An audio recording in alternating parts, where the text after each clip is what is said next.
안녕하세요. 저는 40대 후반의 평범한 가정주부입니다. 평범한 가정주부라고 절 소개했는데 사실 저는 남다른 취미가 하나 있습니다. 바로 집 짓기인데요. 저는 어릴 때부터 저 푸른 초원 위에 그림 같은 집을 짓는 게 제 꿈이었거든요. 어릴 때부터 손재주가 좀 있었던 터라 뭘 만들려고 하면 뚝딱뚝딱 잘 만들곤 했죠. 아직은 아마추어지만 그래도 집의 형태를 갖춘 집을 짓고 부모님을 모시고 있는데요. 이건 다 저희 남편이 없었으면 가능할 수 없는 일이었죠. 나는 아무것도 할 줄 아는 게 없어란 열등감에 사로잡혀 자신감이 없던 절 하면 안 되는 게 어딨어? 라는 생각으로 저의 인생을 빛나게 해준 제 남편과의 특별한 이야기 지금 시작하겠습니다. 저는 딸 넷, 딸 부잣집 막내, 셋째 딸로 태어났습니다. 예전에 셋째 딸이라고 하면 보지도 않고 신부감으로 데려간다는 말도 있었잖아요. 그런데 전 아니었어요. 제 위로 언니 둘은 정말 미스코리아 뺨치도록 예쁜 얼굴과 몸매를 가졌고 공부를 그렇게 잘 하진 못했지만 면접에서 늘 합격을 받아서 저 실력으로 어떻게 저렇게 좋은 회사에 들어갔지라는 의구심이 들 만큼 언니들은 얼굴이 그야말로 무기였죠.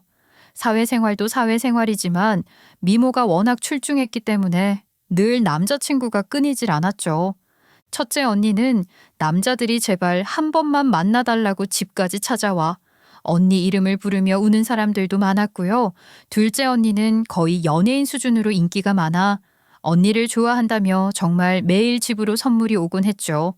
그런데 전 선물은커녕 남자들에게 고백 한 번 받아본 적 없는 그야말로 모태솔로였습니다. 제가 그렇게 못생긴 것도 아니고 공부도 언니들보다 잘했거든요. 그런데 정말 예쁜 얼굴은 이길 수가 없더라고요. 밖에 나가면 다들 절더러 거기 유정이랑 유주 동생 맞지? 근데 언니들이랑은 많이 안 닮았네? 라는 말을 귀에 딱지가 않도록 듣다 보니 제 마음속에는 자꾸 열등감이 생겨났고 자신감은 바닥을 쳤죠. 야, 너도 팩 좀 해. 어린 게 얼굴이 왜 이렇게 기미가 많니? 너 진짜 관리 좀 해라. 언니, 유진이는 팩할 줄도 몰라. 저번에 팩하라고 내가 줬더니, 아우, 그게 아깝다고 하루 종일 붙이고 있더라고. 팩도 피부에 스며드는 시간이 정해져 있는 건데, 그걸 말라 비틀어질 때까지 붙이고 있으니 원. 말 다 했지 뭐. 해본 적 없으니까 모른 거지. 언니들이 가르쳐 주면 되잖아. 너 공부는 잘하면서 설명서 읽어볼 생각은 안 해봤니? 어휴, 저 답답이. 야, 공부만 잘하면 뭐하니? 공부 그거 아무 소용없어. 여자는 이쁘면 장땡이야. 여자 팔자 뒤흉박 팔자라고. 남자만 잘 만나면 인생 그냥 달라지는 거라고. 아유, 저 헛똑똑이가 알 리가 있나? 언니들은 절 생각하는 것 같으면서도 기분 나쁘게 절 이렇게 답답하다 헛똑똑이라면서 무시하는 일이 많았어요. 진짜 그럴 때마다 반박하고 싶었지만 솔직히 언니들 얼굴을 보면 할 말도 못 하겠더라고요. 사실 언니들이 말이 맞거든요. 여자라면 예뻐야 산다는 이 세상의 이상한 진리가 모두에게 통하니까 저는 반박할 거리가 없었던 거죠. 하지만 엄마 아빠는 저희들을 다 예뻐라 하셨고 특히 언니들한테 치이는 절 더 챙겨주시려 하셨어요. 사실 딸 중에서 제가 부모님에게 제일 잘했거든요. 언니들은 자기들 치장하기 바빴지. 엄마 아빠 로션 한 번 사드린 적도 없고 늘 남자 만나러 나간다며 엄마 아빠와 대화할 시간도 없었죠. 하지만 전 엄마 아빠와 보내는 시간도 많았고 늘 엄마 아빠 호강시켜 드릴 거라며 당당하게 이야기도 했어요. 그런데 저는 말뿐이었고 진짜 엄마 아빠를 기쁘게 해드린 건 언니들이었어요. 첫째 언니는 결국 남자들을 고르다가 의사 형부를 만나 결혼했고 둘째 언니는 잘 나가는 변호사 형부를 만나 결혼을 했죠. 엄마 아빠는 그렇게 부러워하는 소이사자 들어가는 사위를 둘이나 봤으니 밥을 안 드셔도 배부를 것 같다 하셨어요. 형부들은 능력도 능력이지만 외모도 출중했고 엘리트 코스를 밟은 사람들로 집안도 꽤 괜찮다고 하더라고요. 정말 모든 걸 다 가진 남자들이었죠. 언니들이 결혼한 뒤 엄마는 절 보더니 우리 셋째 딸은 더 좋은 남자 만날 것 같다고 위로해 주셨는데 솔직히 전 자신이 없었습니다. 그럴 일은 절대 안 생길 것 같았죠. 엄마는 너는 착하기 때문에 좋은 남자가 꼭 나타날 거라고 희망을 주셨는데 언니들을 보니 착하다고 해서 멋진 남자를 만나는 건 정말 희박하겠더라고요. 언니들은 싸가지도 없는데 어떻게 저런 형부들을 만났겠냐는 말이죠. 저는 내색은 안 했지만 언니들이 정말 부러웠고 저도 좋은 남자친구가 생겼으면 좋겠다는 마음이 더 커졌죠. 야, 너네 언니들이 현명한 거야. 아주 어릴 때부터 좋은 남자 만나서 잘 살 거라는 목표를 확실히 설정한 거잖아. 근데 너는 그냥 공부 잘하면 된다는 거고. 솔직히 너 우리 학교에 늘 전교 1등 하던 미진이 알지? 걔 완전 싸가지였는데 대학 가서 이 이상한 남자 만나서 혼전 임신해서 지금 시댁 들어가서 대학 졸업도 못하고 그러고 산단다. 그러니까 공부 1등 한다고 인생 1등 하는 건 아니라는 거야, 내 말이. 나도 알아. 근데 남자들을 어디 가서 만나냔 말이야. 내가 네 생활 패턴을 봤을 땐 넌 절대 남자 못 만나. 아니, 만날 집에만 있는데 남자가 하늘에서 툭 하고 떨어지는 게 아니잖아. 남자 많은 곳을 가야 남자를 만나지. 남자가 많은 곳? 전 친구의 말을 듣고 도대체 남자가 많은 곳이 어딘지 생각해 봤죠. 그런데 그때 전 평소 내 집을 내 손으로 짓고 싶다는 꿈이 있었던 터라 당시 같은 취미 생활을 가진 사람들이 소모임을 인터넷상으로 많이 만드는 시기였는데 저도 거기서 보다가 누구나 할 수 있다. 내 손으로 집 짓기라는 소모임 제목을 보고 전 이거다라고 생각했습니다. 그리고 친구 말대로 남자가 많은 곳으로 딱이었죠. 전 당장 가입을 했고 설레는 마음으로 첫 모임에 참석했습니다. 그런데 남자가 많긴 많은 모임이었죠. 모두 은퇴를 하시고 와이프랑 시골에 집을 지어 노후를 보내려는 분들이 많았죠. 전 거기서 나이도 제일 어렸고 홍일점이라 아빠뻘 되는 아저씨들의 인기를 한 몸에 받았어요. 소임 활동을 했는데 저처럼 나만의 집을 짓고 싶다는 분들이 많았고 다들 모임 활동에 열심히셨죠. 먹고 노는 모임이 아니라 진짜 집을 짓고 싶어 하는 사람들의 마음의 진심이 느껴졌죠.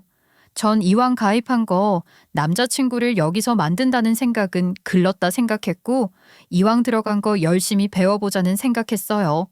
나무도 자르고 도면을 그리는 일부터 시작해 자재를 고르는 방법과 그리고 집에 대한 철학까지도 배우게 됐습니다. 그렇게 동아리 활동에 푹 빠져 있을 때쯤 타일 수업이 있다고 해서 전 빠지지 않고 타일 수업을 들으러 갔습니다. 강의실로 들어온 선생님의 모습은 멋있었습니다. 뭔가 거친 듯하면서도 말은 부드럽게 하는 소위 매유의 강에 이런 정도로 표현할 수 있겠네요. 수업도 굉장히 재미있게 해주셨고 실습을 나갈 때도 저희가 현실에서 직접 쓸 수 있는 노하우들을 가르쳐 주셨죠. 타입 수업 과정은 총 4주였는데 저는 선생님은 만날 수 있다는 그 기분 때문에 수업을 굉장히 열심히 갔던 것 같습니다. 솔직히 말하면 속으로 몰래 짝사랑한 거죠. 선생님은 제가 홍일점이라서 더 많이 챙겨주고 위험한 일 같은 것들은 대신 해주시기도 했습니다. 그리고 무엇보다 선생님은 건축에 대해서도 굉장히 박학다식하게 많이 알고 계시더라고요. 그래서 배울 점이 많은 분이구나 생각했고 또 한편으론 저런 사람이 내 남자친구면 얼마나 좋을까 이런 생각도 했답니다. 그렇게 마지막 수업을 하게 된 날 저희는 선생님을 보내드리는 게 너무 아쉬워서 간단한 식사와 술자리를 가졌어요. 그런데 그런 분위기 있잖아요. 주변에서 둘이 너무 잘 어울린다 하면은 그러다가 자연스럽게 인연으로 이어지는 거. 솔직히 제가 홍일점이었고 같이 수업 선남선녀인데 둘이 한번 잘해보라고 술자리에서 농담 반 진담 반으로 얘기해 주시더라고요. 솔직히 전 내심 좋았죠. 하지만 선생님은 그저 웃으실 뿐 아무 말이 없더라고요. 선생님 표정을 보고 그래 저렇게 멋진 사람이 날 좋아하겠나 하는 마음으로 마음을 접었죠. 식사를 마치고 집에 돌아가려고 하는데 선생님이 잠깐 할 말이 있다면서 늦었지만 커피 한 잔만 하고 가자고 하더라고요. 그래서 그냥 전 별 뜻 없이 알겠다고 했고 저희는 커피숍으로 갔습니다. 선생님, 이번에 수업 너무 잘해주셔서 감사해요. 저도 언젠가는 제 집을 지을 수 있는 날이 오겠죠. 아, 그리고 이번에 선생님께 배운 걸로 집안의 타일들부터 한번 교체하고 수리해 보려고요. 좋은 생각이에요. 자기 손때가 묻은 집은 아무래도 마음이 다르죠. 저기 좀 수업과 관련 없는 내용인데 하나만 물어봐도 돼요? 네, 물어보세요. 유진 씨, 나 마음에 들어요? 네? 아니, 너무 갑작스러운 질문이라 뭐라고 해야 할지. 그러겠죠? 제가 좀 좋은 사람이 있으면 빨리 제 사람을 만들고 싶은 스타일이라서요. 무례하다고 생각하실 수도 있어요. 참, 그렇다고 제가 성격이 급하고 그런 건 아닙니다. 집을 그렇게 지었다간 큰일이 나니까요. 제 소개부터 제대로 할게요. 아시는 대로 제 직업은 현재 타일공이고 전국 다니면서 프리랜서로 활동하고 있어요. 그런데 집이 없어요. 언젠가 유진 씨처럼 집을 지을 생각이고요. 근데 저 실력은 좀 있는 편이라 타일공으로 일하면서 유진 씨 고생시키는 일은 없을 거예요. 그리고 무엇보다 유진 씨를 행복하게 해줄 자신도 있고요. 정말 똑 부러지는 자기소개였죠. 바로 예스라고 말하고 싶었지만 여자 자존심에 어떻게 그럴 수가 있나요? 전 생각을 좀 해보겠다고 했죠. 솔직히 다 좋았습니다. 특히 저에게 없는 그의 자신감 있는 태도는 반할 정도로 멋있었죠. 그런데 타일공이라고 하면 저희 형부들과 너무 직업적으로 차이도 나고 엄마 아빠가 또 어떻게 생각하실지 모르겠더라고요. 그리고 분명 언니들은 직업을 듣고 나면 그런 일 하는 남자랑 절대 결혼하지 말라고 얘기할 게 뻔했거든요. 하지만 전 그러든지 말든지 제가 좋아하는 사람이랑 결혼해야지 이런 생각이 들었습니다. 그래서 전 며칠 후 선생님께 이야기를 했죠. 저도 좋은 사이로 지내고 싶다고 했고 그는 너무 좋아하면서 오늘부터 일일이라고 하며 저희는 연인 사이로 발전했답니다. 드디어 모태솔로에서 탈출한 거죠. 남편은 사귄 지 1년 만에 제게 프러포즈를 했는데 프러포즈 반지로 엄청 큰 보석이 박힌 반지를 제게 끼워줬죠. 그래서 저는 이게 진짜 다이아몬드는 아니겠지 생각을 했는데 큐직이라 생각했던 그 반지는 진짜 반짝반짝 정말 영롱하게 빛나더라고요. 저는 남편에게 반지에 대해 묻자 남편은 엄마가 끼던 반지라면서 잘 간직해줬으면 하더라고요. 그리고 큐빅인 줄 알았던 그 반지는 진짜 다이아몬드가 맞았죠. 그러면서 호화로운 결혼식 대신 그냥 결혼식을 소박하게 했으면 좋겠다고 하면서 때가 되면 세상에서 최고로 멋진 결혼식을 해줄 거라고 약속하더라고요. 친정부모님은 직업에 귀천이 있냐면서 남편의 성실함과 좋은 성격을 보고 결혼을 허락하셨지만 언니들은 절더러 이제 넌 고생길 시작이라면서 다시 생각해보라고 난리였죠. 하지만 전 언니들의 말을 귀 담아 듣지 않았고 이 사람과 함께라면 뭐든지 잘 해낼 수 있을 거란 믿음으로 부부로 인연을 맺기로 마음먹었죠. 남편은 어머니가 일찍 돌아가셔서 아버님이 유일한 가족이었는데 아버님도 지방에서 타일공 일을 하는 프리랜서라 했죠.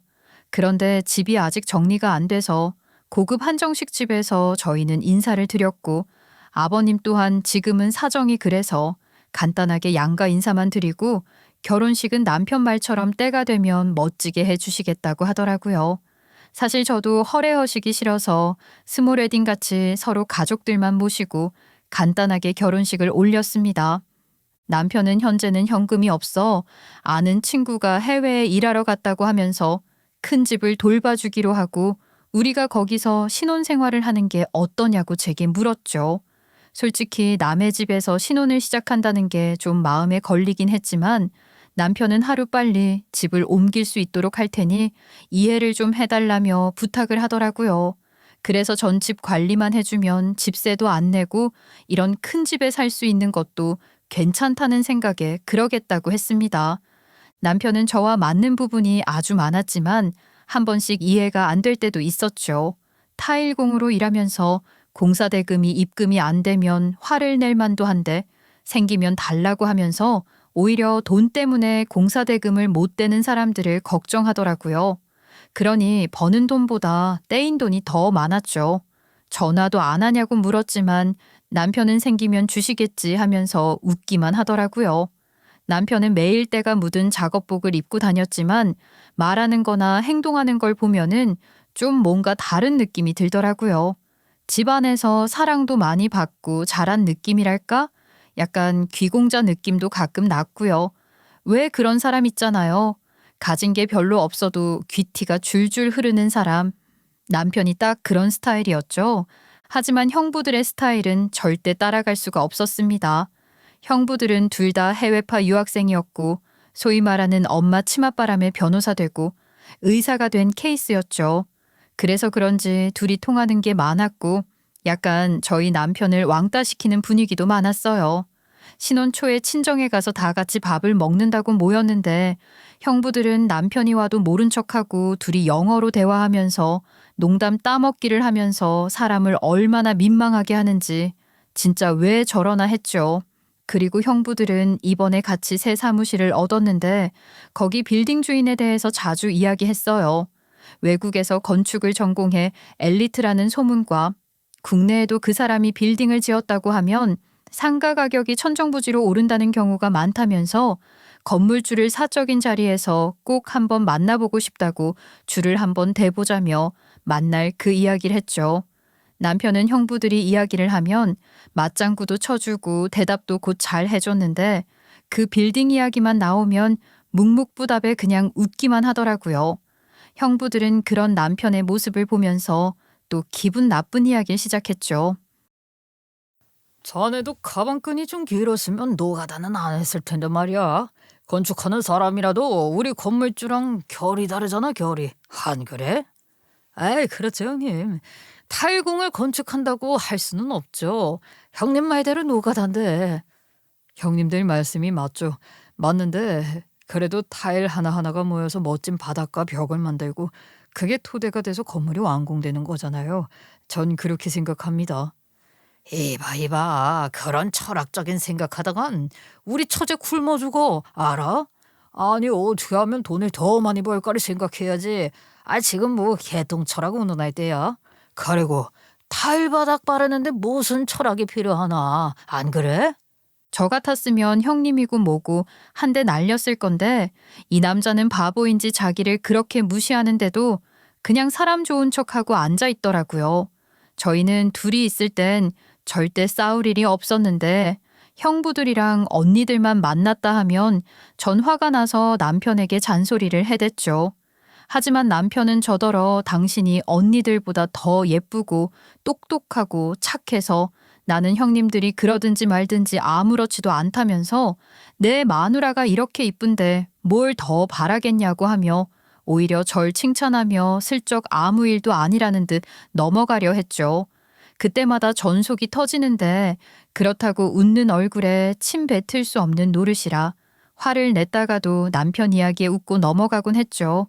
며칠이 지나 언니들은 집들이 안 하냐고 물어서 저도 한 번은 해야겠다 싶어서 집 주소를 알려주고 시간 잡아서 오라고 했는데 언니들은 제가 이런 좋은 아파트에 산다고 하니 말도 안 된다면서 집을 좀 보고 싶다고 득달같이 달려왔죠. 언니들은 집을 보자마자 이거 사기 아니냐면서 어떻게 친구가 이런 좋은 집을 맡아달라는 조건으로 공짜로 들어와 살라는 건 자꾸 말이 안 된다면서 제 속을 박박 긁더라고요. 저는 그러거니 말거니 했는데 언니들은 우리 집을 보고 사기니 뭐니 하다가 우리 집이 넓고 밥 먹기 좋다면서 형부들까지 데리고 와서 밥을 차려달라고 하더라고요. 처음엔 형부들을 보며 만점짜리 신랑이라 생각했어요. 형부들을 보면 볼수록 어려움 없이 자라서 그런지 사람을 대하는 태도가 다 자기 아랫사람처럼 다루듯 이야기하는 걸 몇 번 봤는데 저희 남편에게도 그런 태도를 보여서 처음엔 기분이 많이 상했죠. 처제, 안 그래도 와이프한테 들었는데 친구 집에서 신혼한다는 게 말이 돼? 그리고 동서는 자존심도 없대. 아니, 남의 집 귀한 딸 데리고 와서 친구 집에 살자고 하자니 이게 말이냐고. 나도 형님 말에 찬성. 이건 우리 처제를 무시하는 거고 우리 장인 장모님을 무시하는 거라고. 안 그래? 신랑이 저희 누구한테 뺏길까 봐 준비도 안 된 채 결혼해서 이렇게 된 것뿐이에요. 사귀니 뭐니 그런 거 없고 좀 있으면 우리 집 마련할 거예요, 형부들. 그리고 우리 신랑 저랑 우리 엄마 아빠 무시한 적 없어요. 아, 저렇게 착해 빠져선. 여튼 너 고생시키면 내가 가만 안 있을 거야. 너도 제부 말만 믿지 말고 네 거 챙겨. 알겠어? 남의 집에 밥 얻어 먹으러 와놓고 훈계라니 진짜 가족이라 해도 어이가 없더라고요. 저는 식사를 다 차리고 남편을 기다렸는데 남편은 형부들과 언니들에게 늦어서 죄송하다며 먼지와 때가 묻은 작업복을 입고 집으로 들어왔죠.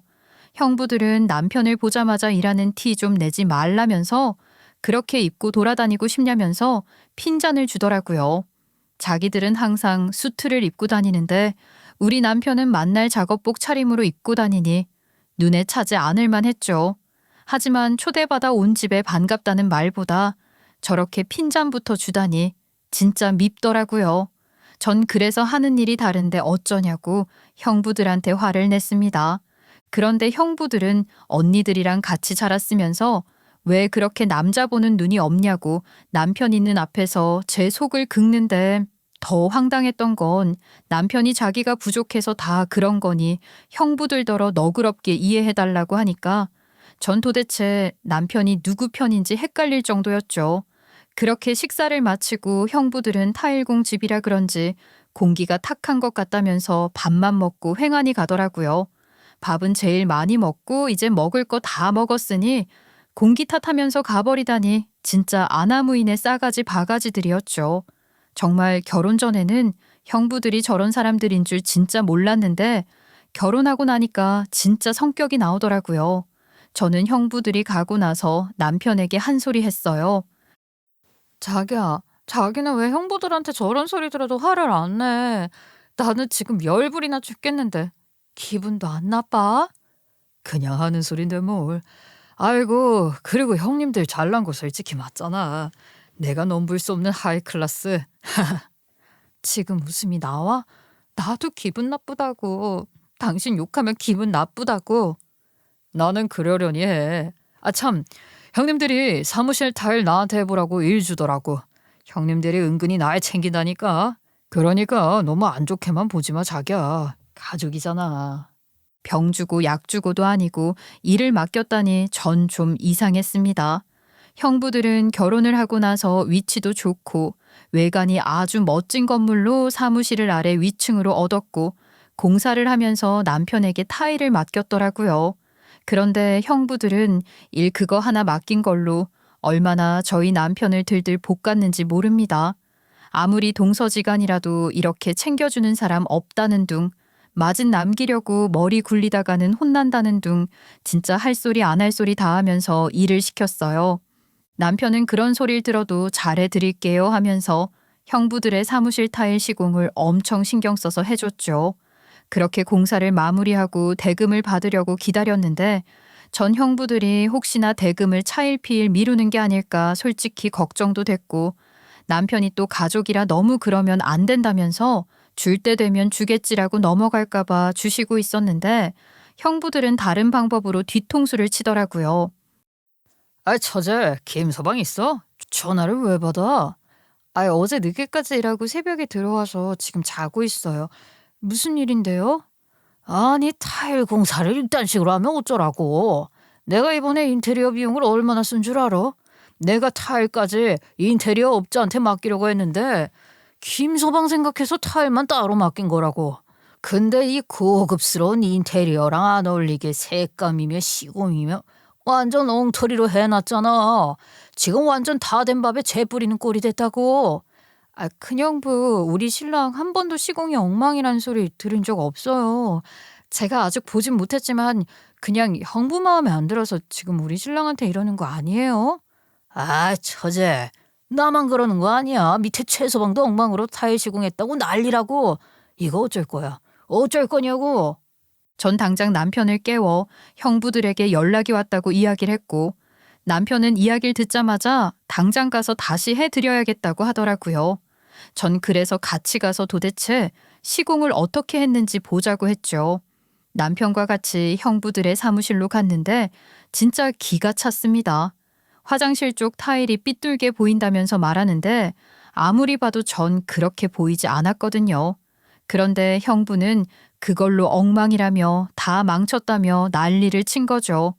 남편은 수평을 재는 자를 가지고 와서 형부들에게 전혀 비뚤지 않다고 보여줬고 형부들은 착시 현상인가 하면서 그제서야 조용히 있더라고요. 그러면서 색깔이 별로라면서 또 시비를 거는데 남편은 지금 이걸 다시 공사하면 형부들이 오픈하는데 지장이 있을 거라면서 돈을 받지 않겠다는 겁니다. 전 안 된다고 난리를 쳤는데 형부들은 남편 말을 듣더니 자네 생각이 그러면 이 일은 넘어가자면서 이러는 거 있죠. 저는 형부들과는 도저히 말이 안 통해서 언니들에게 이 이야기를 했고 언니들은 공사한 거 봤는데 괜찮았는데 하면서 형부들이 눈이 높아서 그런 거라고 그 눈높이에 못 맞춘 우리 남편 잘못도 있다면서 자기 남편들을 두둔하더라고요. 이렇게 형부들과는 일로 절대 엮이지 말라고 했는데 형부들은 퍽하면 남편에게 전화를 해서 하자보수를 해달라며 불러댔습니다.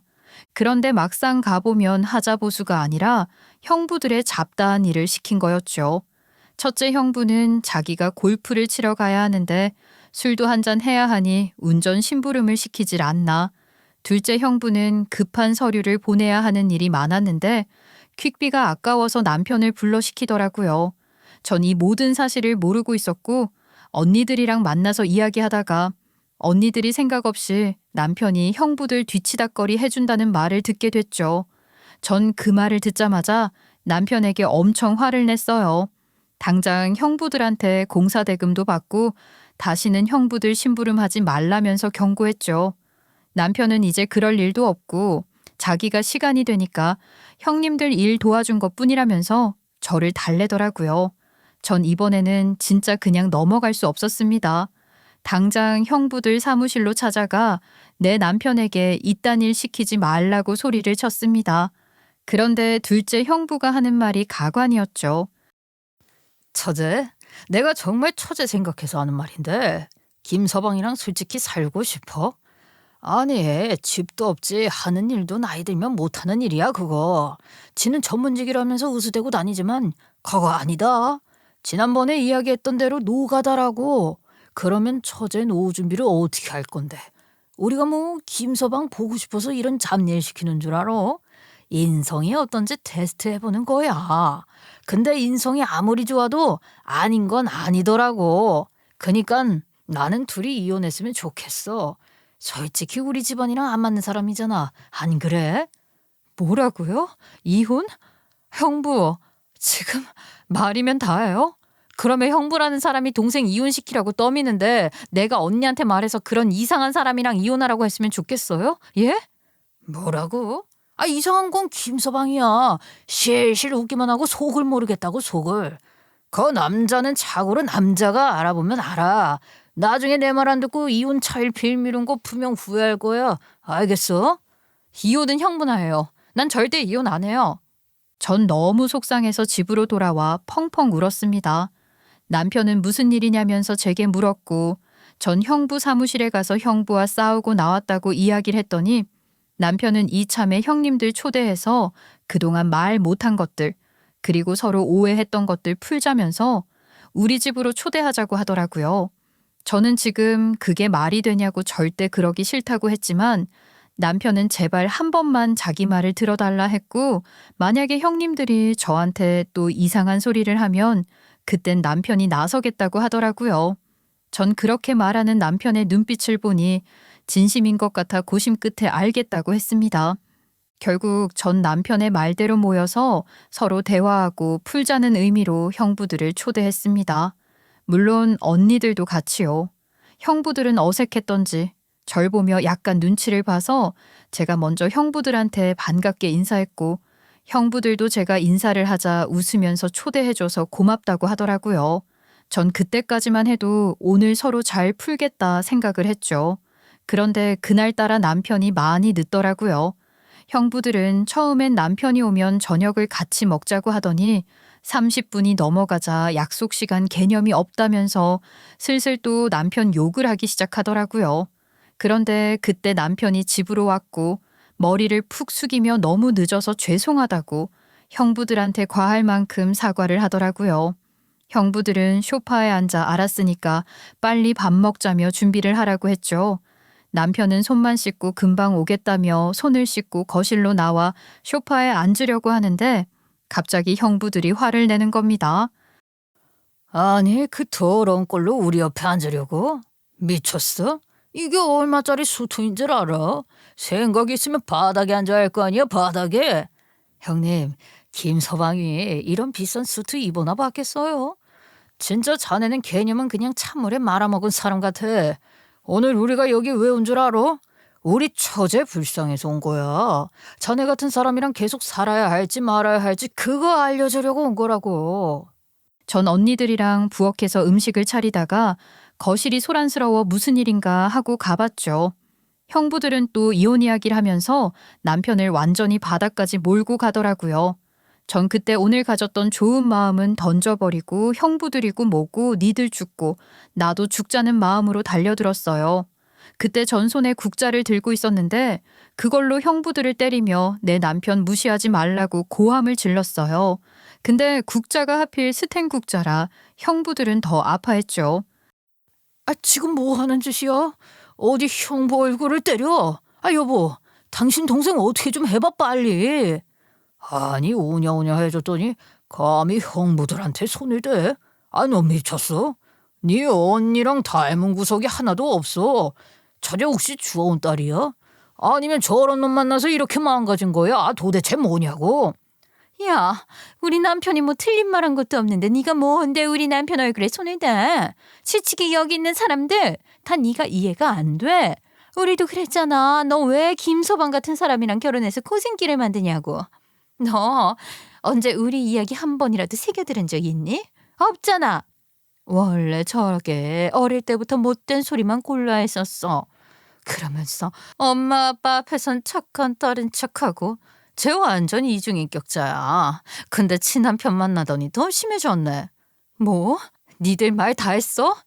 형부들과의 싸움이 언니들과의 싸움으로까지 번졌고 저는 4대1로 무슨 전쟁에 패배해 홀로 남은 장군처럼 국자를 들고 열심히 적들을 물리치자는 마음으로 싸웠습니다. 그런데 저 혼자 화가 나 국자로 싸우고 있는데 남편은 그 모습을 가만히 지켜보더라고요. 그래서 전 국자질을 멈추고 남편에게 화를 냈죠. 당신은 자존심도 없어? 이런 말 듣고도 지금 그렇게 남의 집 불구경하는 것처럼 이러는 게 말이 되냐고. 당신 때문에 내 자존심도 바닥으로 떨어졌다고 지금. 정말 형부 말처럼 나랑 이혼하고 싶어? 그러자 남편은 얼굴이 점점 굳어지면서 저에게로 오나 싶더니 형부들에게 다가가 두 팔을 꽉 잡고 이야기 좀 하자면서 형부들을 바닥으로 내팽겨 쳐버리더라고요. 남편은 현장에서 많이 일을 한 터라 근육도 많았고 힘도 정말 셌죠. 형부들은 깜짝 놀라서 남편더러 돌았냐면서 소리소리를 쳤고 남편은 입 닥치라고 단번에 제압을 했어요. 내가 그래도 우리 와이프 형부들이고 언니들이라 참고 또 참았는데 니들은 안 되겠다. 언젠간 말을 하려고 했는데 내가 누군지 알아야 니들이 나대지 않는 꼴을 볼 것 같아. 자, 이거 보고 내가 누군지 똑똑히 알아라. 남편은 뒷주머니에서 지갑을 꺼내 명함을 형부들 얼굴에 던졌고 형부들은 이게 뭐야 하면서 보더니 너무 놀라 갑자기 손으로 입을 막으면서 할 말을 잃었고 말도 안 된다고 하면서 휴대전화로 명함에 있는 이름을 검색했습니다. 그러더니 놀라서 둘이 나자빠지더라고요.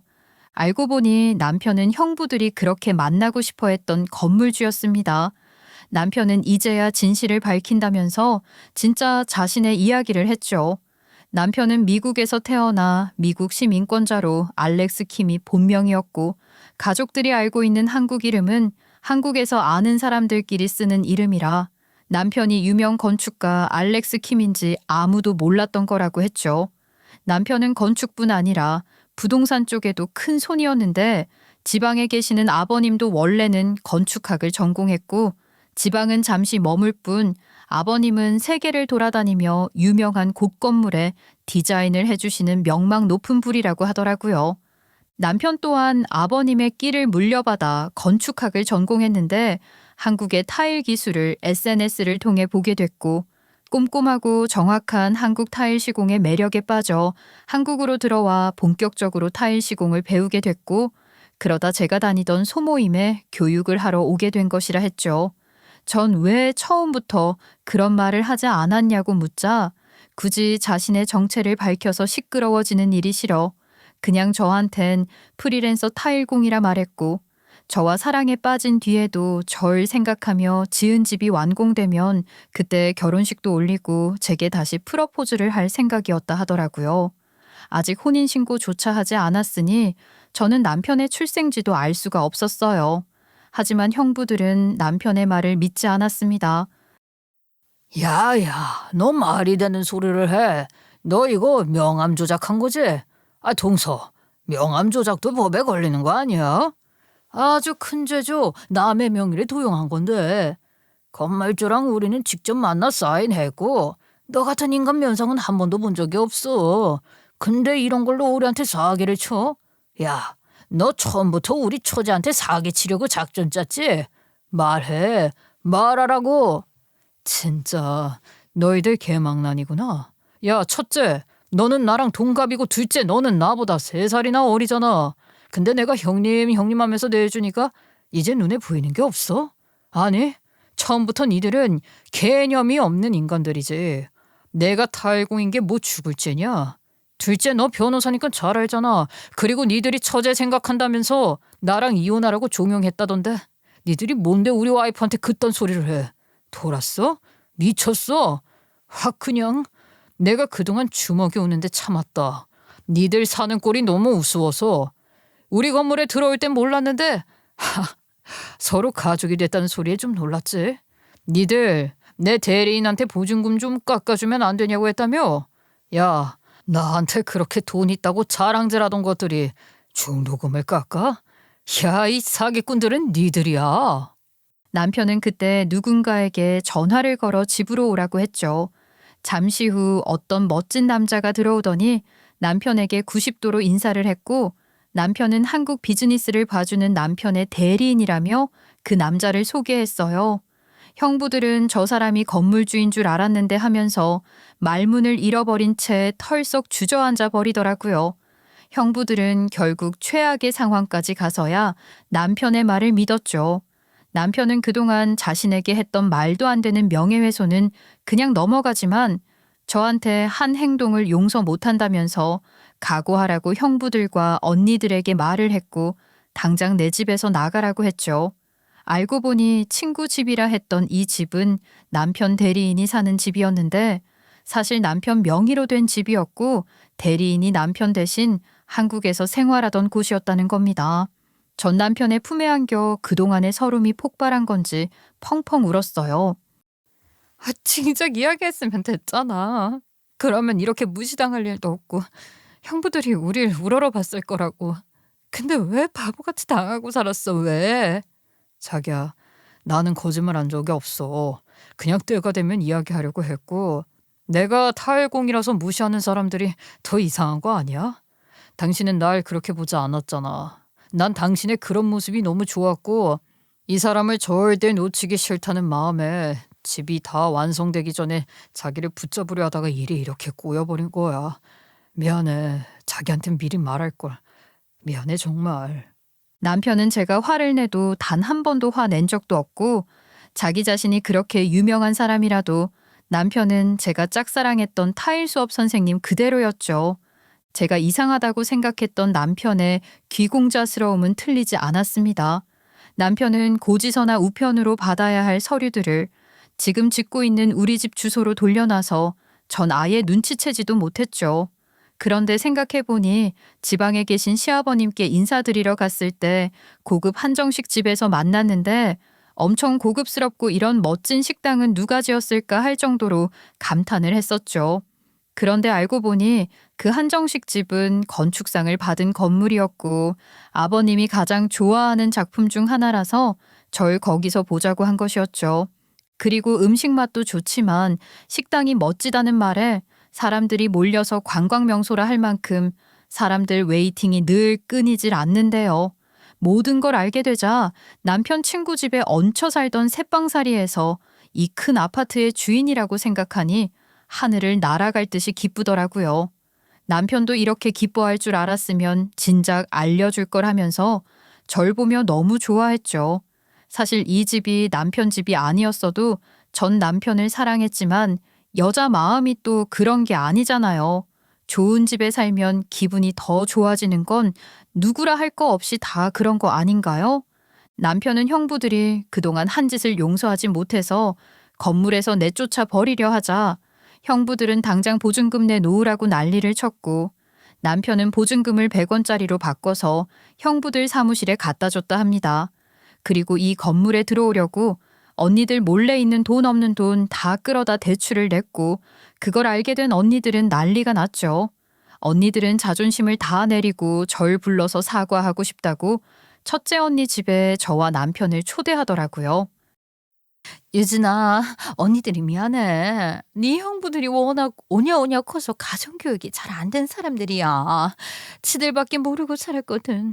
그니까 네가 넓은 마음으로 이해를 좀 해주면 안 될까? 알잖아, 형부들 대출 있는 대로 끌어다가 그 건물 들어간 거다. 우리 이제 대출금 갚다가 늙어 죽을 거라고. 유진아, 언니 얼굴 좀 봐봐. 너 요즘 피부과도 못 가서 피부가 엉망이야. 나도. 유진아, 그래도 첫째 형부는 의사잖아. 의사는 어딜 가서도 돈 벌어? 근데 우리 남편 성격이 나쁜 거 다 아는데 어떤 변호사 사무실에서 받아주겠니? 솔직히 오픈한 것도 오라고 하는 데가 없어서 오픈한 거다. 유진아, 제발, 응? 난 몰라. 형부들이 그동안 우리 부부한테 한 짓 도저히 용서가 안 돼. 보증금도 안 주고 내쫓아 버리려다가 준 거야, 알아? 형님들, 이제 딱 여기까지 하시죠. 가족으로만 만나고 일로 얽히지 말자고요. 지금 형님들 아니더라도 우리 건물에 들어오려고 다들 줄을 섰어요. 그리고 투자하겠다는 사람도 많고요. 저 이런 작은 일에 이제 신경 쓰기도 싫어요. 그러니까 이제 이런 이야기는 그만하시죠. 예? 내가 못 살아 진짜. 그러게 유진이한테 왜 그랬어? 제부한테 왜 그랬냐고. 그럼 비싼 건물에 들어간다고 했을 때 알아봤어야 했어. 돈도 없는 주제 욕심만 많아가지고 앞으로 어쩔 거야? 어쩔 거냐고. 아, 내가 알고 그랬어. 동서가 알렉스 킴인 거 알았으면 이런 일 없었어. 형부, 알렉스 킴이든 아니든 제부한테 그러지 말았어야죠. 지금 할 소리는 아닌 것 같은데요? 제부가 또 뭐라고 생각하겠어요? 제발 생각이라는 걸 하세요. 생각. 아니, 이 집안 완전 콩가루네. 손이 사람한테 삿대질 하질 않나 훈계하질 않나. 가정교육은 니들이 잘못 받았어. 뭐? 유진아, 지금 네 형부 말하는 것 좀 봐봐라. 우리 집이 콩가루래. 참네. 이혼은 내가 해야겠네. 내가 해야 한다고. 아, 몰라. 알아서 이혼을 하든 말든 난 상관 안 해. 그리고 하나 더. 언니들 이제 얼굴 믿고 사는 건 이제 그만해야 하지 않아? 아, 이 자글자글한 주름 좀 봐. 형부가 의사니까 보톡스는 계속 맞을 수 있겠네. 그걸 위로 삼고 살아. 그리고 다신 나한테 연락하지 마. 둘 다. 형부들은 끝까지 사과를 하지 않고 있다가 다른 사무실을 알아보면 된다면서 도심 외곽으로 나가 사무실을 알아봤지만 손해본 게 많았기에 싼 사무실 하나 얻기도 힘들 형편이 됐죠. 워낙 사치도 심했고 대출도 많았으니까요. 그러다 저 몰래 남편 사무실에 찾아가 돈을 빌리려고 찾아왔었다고 하던데 남편은 가족끼리 돈 거래는 안 된다며 내쫓았고 형부들은 가족 아니라고 생각하고 빌려주면 안 되냐고 떼를 썼다지 뭡니까? 남편은 그 소리를 듣더니 가족인 걸 포기하고 돈 빌리려는 니네들의 그 말도 안 되는 생각 때문에 니들 인생이 이렇게 된 거라고 큰 소리를 치고 다시 찾아오면 업무방해로 신고하겠다고 했답니다. 형부들도 매일매일 언니들에게 들들 볶이니까 제 남편을 찾아간 모양인데 언니들은 그 사실을 알고 형부들에게 자존심도 없냐면서 더 난리를 쳤대요. 형부들은 결국 자기들보다 까마득한 후배들에게 빌부터 페이닥터와 로펌에 겨우 취직을 해 대출금 갚느라 등골이 빠진다고 하더라고요. 저희는 진짜 우리 집이 완공이 돼 거기서 많은 사람들을 모아놓고 결혼식을 제대로 올렸죠. 하객들 모두 이렇게 멋진 결혼식은 처음이었고 남편이 지은 집에서 결혼식을 올리는 걸 보고 너무 부럽다며 난리였죠. 그리고 친정 엄마 아빠도 언니들이랑 형부가 저희 부부를 그렇게 못 살게 했다는 걸 몰랐다며 너무 미안하다 했고, 이제 사위는 김서방 그러니까 제 남편뿐이라면서 아빠 엄마는 남편에게 고맙다고 눈물을 흘리며 안아주셨습니다.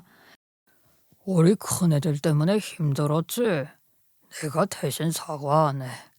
처음엔 큰애들이 변호사, 의사, 사위를 데려와 결혼을 한다길래 어깨에 힘도 들어갔었지만 내가 의사가 아니고 내가 변호사가 아닌데 뭐가 좋은지 나중에는 모르겠더라고. 우리는 유진이가 처음으로 데려온 사람이 자네였고 우린 그것만으로도 너무 기뻤어. 색안경을 끼고 본 적도 없고 말이야. 그리고 큰애들이 점점 지 남편들을 따라 욕심이 커져가는 걸 보면서 저러면 안 되는데 생각만 하고 내가 제대로 말리지 못했네. 정말 미안하고 아주 우리 유진이 많이 사랑해 주겠나. 아닙니다. 제가 이 사람을 만나 너무 행복합니다. 유진이는 절 있는 그대로 봐주었고 전 그 모습에 반했어요. 사실 제가 말하지 않았던 제 이야기를 했더라면 유진이가 제게 왔을지 솔직히 의문도 듭니다. 이 사람은 절대 사람의 겉모습을 보고 반할 사람이 아니거든요. 여보, 나 진짜 결혼 잘한 거 같지? 미투, 나도. 아빠, 엄마, 저희 예쁘게 잘 살게요. 그러니까 너무 마음 쓰지 마시고 저희랑 재밌고 행복하게 살아요. 엄마 아빠 그동안 키워주셔서 감사합니다. 그렇게 엄마 아빠와 저희는 즐거운 담소를 나누었는데 언니들은 자기들이 잘못한 걸 아는지 먼 발취해서 결혼식장 안에도 못 들어오고 보기만 했다고 하더라고요. 형부들도 뒤늦게 언니들을 따라 제 결혼식장으로 왔는데 아버님이 워낙 유명하신 분이라 주변에 경호를 세웠고 경호원들이 청접장이 없는 사람은 들어올 수 없다며 내쫓겼다 하더라고요. 그러면서 우리도 가족이라며 난리를 쳤다던데 경호원들은 대꾸도 하지 않고 언니들과 형부들을 절대 들어오지 못하게 대문 앞에 서서 지켰대요. 그리고 시아버님은 저희가 묵묵히 노력하며 사는 걸 좋게 보시고 이제 타일공은 그만하고 제대로 아버님처럼 세계를 무대로 건축 디자인을 좀 더 공부하라고 하셨고 저희 둘 다 유학을 가는 게 어떻겠냐고 권유하셨어요. 그리고 미국에 와서 함께 살자고 제 손을 잡으며 부탁하셨죠. 전 아버님, 남편과 미국으로 유학을 떠났고 남편은 건축 디자인으로 세계적으로 이름을 알리게 됐고 저 또한 건축을 제대로 배워 제 꿈이었던 저 푸른 초원 위에 그림 같은 집을 지어 친정부모님께 멋진 별장을 선물해 드렸답니다. 물론 언니들과 형부들은 출입금지라고 입간판을 쾅쾅 박아놨죠. 직업에 귀천이 없다고 말만 하지 정말 사람을 볼 때 어떤 직업을 가지고 있는지 알고 나면 그 사람을 달리 보게 됩니다. 저 또한 그런 생각을 가졌었고 남편과 결혼을 할까 말까 고민하다 결혼했고요. 하지만 시간이 흘러 생각해 보니 이 사람의 진면목을 보려면 그 사람 자체로서 가진 매력을 알려고 하는 게 사람 보는 눈을 키우는 게 아닌가 생각해요. 사람은 모두 다른 환경에서 살아가지만 결국 태어나고 다시 생을 마감하는 건 다 똑같은 일이니 껍데기를 중요시하지 말고 그 사람을 제대로 보는 걸 우선시한다면 아마도 여러분 곁에 좋은 인연들이 가득할 거예요. 지금까지 긴 이야기 들어주신 여러분 감사드리고요. 모두 행복하세요.